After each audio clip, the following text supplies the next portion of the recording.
Assalamualaikum warahmatullahi wabarakatuh. Perkenalkan, nama saya Alam Aga Nugraha.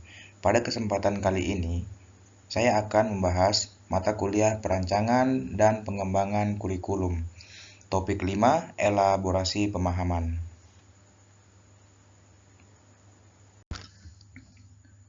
Berdasarkan hasil diskusi bersama kelompok lain dan beberapa kajian literatur dari artikel maupun jurnal, dapat disampaikan bahwa rancangan pembelajaran berdasarkan pada pendekatan understanding by design dengan memperhatikan beberapa aspek, yaitu WRTO.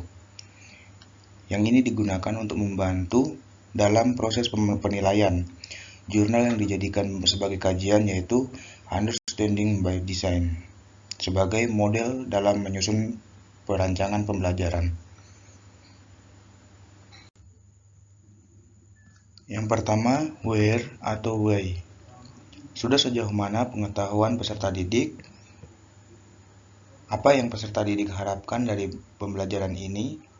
Selanjutnya, pastikan bahwa peserta didik memahami kemana dan mengapa tujuan dari pembelajaran ini. Hal ini dapat dilakukan dengan memulai proses pengajaran dengan tujuan pembelajaran. Dan yang terakhir, guru menyampaikan tujuan pembelajaran dan manfaat dari materi yang disampaikan. Berikutnya adalah H atau Hook and Hold. Meliputi pemberian pertanyaan pemantik yang berkaitan dengan permasalahan kontekstual di sekitar peserta didik terkait dengan materi yang akan dipelajari. Guru mengarahkan peserta didik agar dapat terlibat aktif dalam proses pembelajaran, yaitu dengan menarik perhatian peserta didik di awal pembelajaran dan menahan perhatian mereka sepanjang pembelajaran. Selanjutnya, experience atau explore. Peserta didik diberikan keleluasaan untuk mengeksplorasi pengetahuan dari berbagai sumber belajar sehingga dapat membekali peserta didik untuk sukses dalam pembelajaran. Guru memberikan peserta didik dengan pengalaman, alat, pengetahuan, dan keahlian yang diperlukan untuk mencapai sebuah tujuan kinerja. Berikutnya adalah reflect, rating, dan revise. Meliputi yang pertama, guru memberikan kesempatan kepada peserta didik untuk memikirkan kembali ide-ide besar, merefleksikan kemajuan, dan merevisi pekerjaan yang telah dikerjakan. Selanjutnya, peserta didik memikirkan kembali dan merevisi proses mereka belajar. Ketiga, guru dapat menanyakan kembali terkait materi yang telah diajarkan sebelumnya. Selanjutnya, guru dapat meminta peserta didik untuk menyampaikan hal-hal yang ingin mereka pelajari terkait materi yang sedang diajarkan dalam proses pembelajaran di kelas. Berikut, guru dapat meminta peserta didik untuk menanyakan materi yang belum mereka pahami ketika pembelajaran sedang berlangsung, dan ini bertanya kepada guru. Selanjutnya, guru dapat meminta peserta didik untuk menulis dari pengetahuan dan pengalaman mereka yang akan diterapkan untuk topik yang akan dipelajari.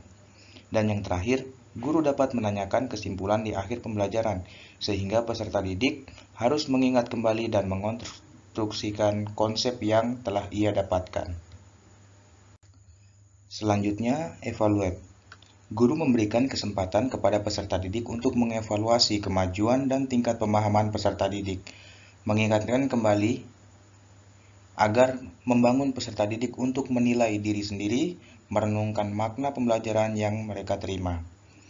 Berikutnya, tailored dan personalis, yaitu setiap individu memiliki karakteristik yang berbeda-beda. Perbedaan secara umum disebabkan oleh dua faktor, yakni faktor bawaan atau faktor internal dan faktor lingkungan atau faktor eksternal. Selanjutnya, setiap individu memiliki keunikannya masing-masing, sehingga setiap anak memiliki bakat dan minat yang berbeda. Dan yang terakhir, perancangan kurikulum UBD harus sesuai dengan bakat, pengetahuan sebelumnya, minat, gaya belajar, dan kebutuhan perkembangan individu harus tetap mengacu pada tujuan dengan memaksimalkan keterlibatan dan efektivitas dalam pembelajaran. Yang terakhir adalah O, organis. Pembelajaran diatur untuk memaksimalkan keterlibatan awal dan berkelanjutan peserta didik secara aktif.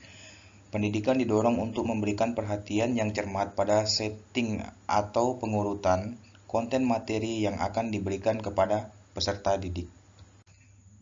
Pengalaman belajar yang paling baik agar peserta didik dapat mengembangkan dan memperdalam pemahamannya yaitu dengan melibatkan peserta didik dalam proses pembelajaran.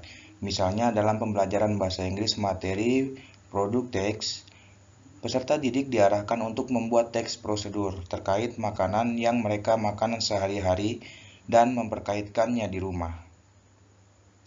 Jadi, peserta didik bukan hanya mempelajari materi itu saja, tetapi juga diarahkan untuk mendapatkan pengalaman belajar yang bermakna. Pembelajaran bermakna mengacu pada sebuah konsep di mana peserta didik seutuhnya mengetahui dan memahami pengetahuan serta hal-hal berkaitan dengan fakta yang sebelumnya yang sudah diketahui. Sekian ulasan penjelasan dari saya. Kurang dan lebihnya dimohonkan maaf. Assalamualaikum warahmatullahi wabarakatuh.